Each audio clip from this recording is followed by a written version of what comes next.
제가 11살 때인 1969년 9월에 일간 스포츠가 창간됩니다.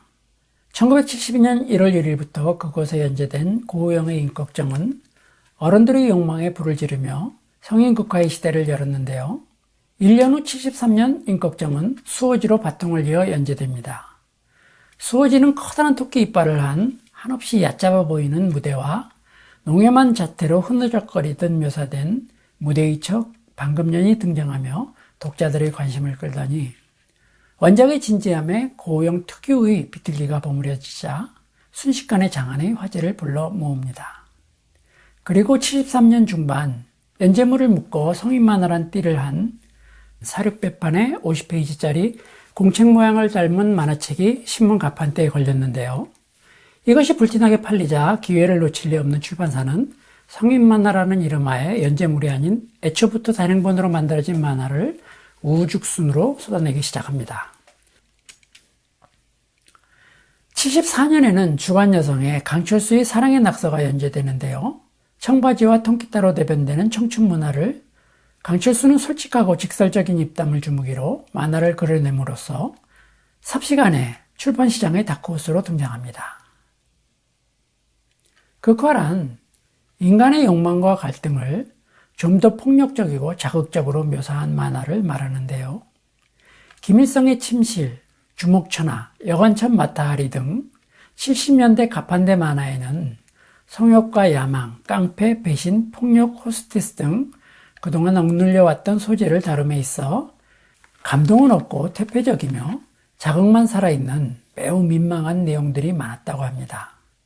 당시 가판대 만화 중 단연 화제는 방공만화라는 이름을 건 박북일의 김일성의 침실이었습니다.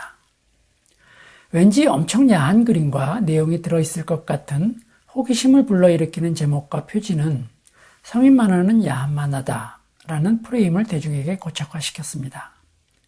박북일의 문화에 있던 이정진의 대상으로 만들어진 김일성의 침실은 김일성의 폭력성과 은밀한 사생활을 다룬 내용으로 작화로만 본다면 깔끔하게 그려진 수작이었으나 회를 거듭하며 방공보다 퇴폐적이라는 평가가 이어지자 사회적 분위기에 맞춰 사권부터는 김일성의 밀실로 제명을 바꾸어 출판되기도 했습니다.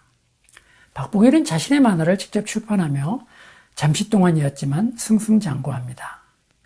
같은 시기 손우정의 1급 펜타치맨 신분으로 이대생이던 검사의 딸과 사랑의 도피로 유명세를 얻은 김창호가 김두한을 내놓았는데요. 그 과정은 이러했습니다. 어느 날 정재용은 향원의 일을 돕는 김창호에게 놀러갑니다. 그곳에서 김창호에게 성인 만화 김두한을 제안합니다. 그리고 자료를 모아 공동으로 각본을 쓰고 초반부 대상은 금용훈이 맡아 출판하는데요. 법적인 문제를 대비해야 한다는 김창호 장인의 충고에 따라 책은 김창호의 이름을 달고 나옵니다. 법적 문제란 말을 김창호와 정재용은 서로 다르게 이해했던 모양입니다. 어쨌든 이 만화도 나오는 즉시 큰 인기를 얻게 되자 6권부터는 정재용이 시나리오를 쓰고 자신의 이름도 표지에 공동으로 내세우며 3부까지 이어지는 히트를 만들어냅니다. 주목 만화 하면 희라손이를 빼놓을 수 없는데요. 희라손이는 당시 을지로 있고 이동창 선생 작업실에서 이재학이 희라손이 이성순을 불러 이야기를 채록하여 만든 자전적 만화입니다. 이재학은 전렁동에 자신의 팀이 있었음에도 불구하고 따로 허영만을 시켜 그리게 한 후 자신의 이름으로 출판했는데요. 당시 허영만은 향원의 문화에서 자작을 원했으나 향원이 들어주지 않자 독자적으로 한국일보 만화공모전에 응모해 집을 찾아서란 작품으로 장려상을 받습니다. 하지만 여전히 생활비가 아쉬웠던 허영만은 각시탈을 기획하며 틈틈이 부업으로 이재학의 일을 할 수밖에 없었던 거죠. 누가 봐도 허영만의 작화인데 이재학의 이름으로 나와 제작 과정이 궁금했던 만화였습니다.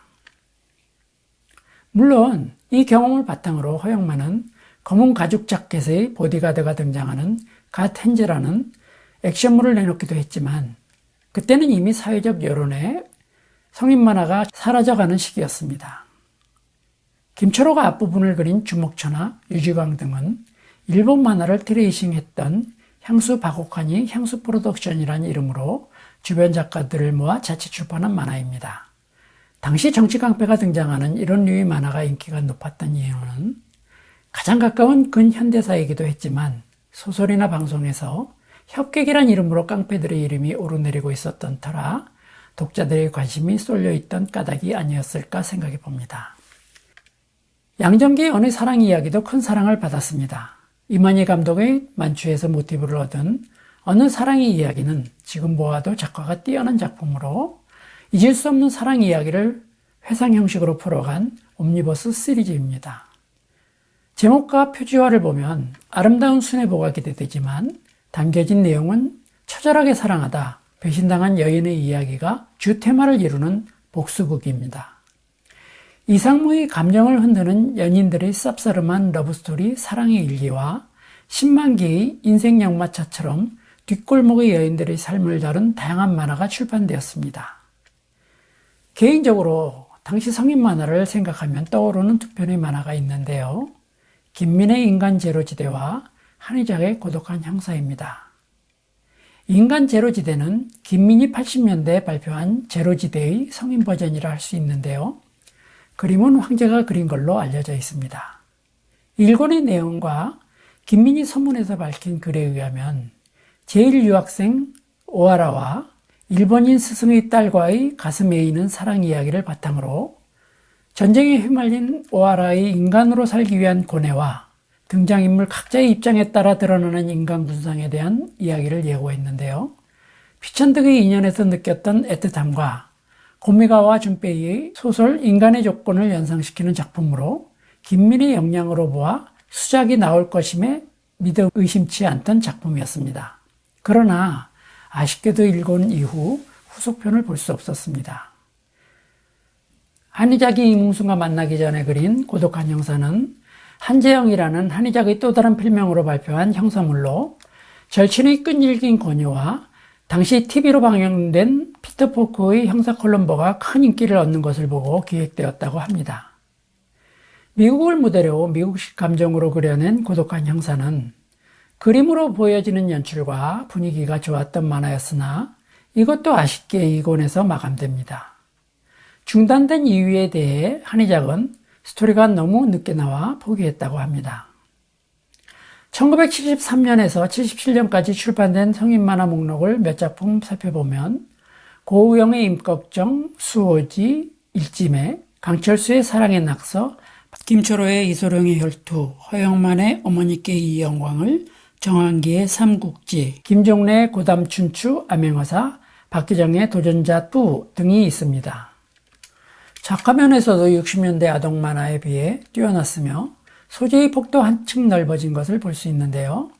당시 엄숙주의와 성을 억압했던 문화였음을 고려하면 적은 길을 거치지 않고 분출된 성에 대한 과도한 표현과 무분별한 폭력의 묘사가 없지는 않지만 인륜에 반한 반사회적 폭력을 다루거나 가학적인 성을 내세운 작품들이 있었던 것은 아니었습니다. 성인 만화는 아동 청소년 만화와 다른 세계입니다. 청소년 만화 속의 순수한 사랑 이야기나 짝사랑, 질투의 감정들은 성인들에게 어찌 보면 철없는 심파로 느껴질 수도 있습니다. 성인들은 성적 판타지나 돈, 권력, 음모, 술수 등에 더 관심을 보이며 법의 정의와는 또 다른 각자의 기준을 가지고 살아갑니다. 결국 태생적으로 성인 만화는 폭력과 인간의 검은 욕망을 다룰 수밖에 없었던 것이죠. 그러니 1977년 일제 단속과 더불어 성인 만화 심의 제도가 폐지되고 아동 청소년 만화만 출판이 가능해지자 성인 만화는 반짝 전성기를 마치고 시장에서 사라져갈 수밖에 없었습니다.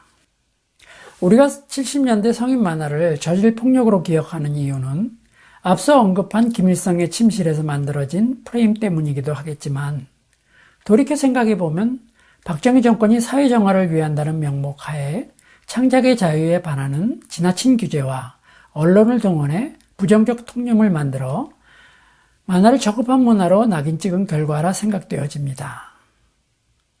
산업적 측면에서 만화의 위상이 높아지고 문화적 관점에서도 인식이 달라진 지금 과거 무책임한 평가에 대한 올바른 재평가가 이루어지도록 관심을 가져야 할 것입니다.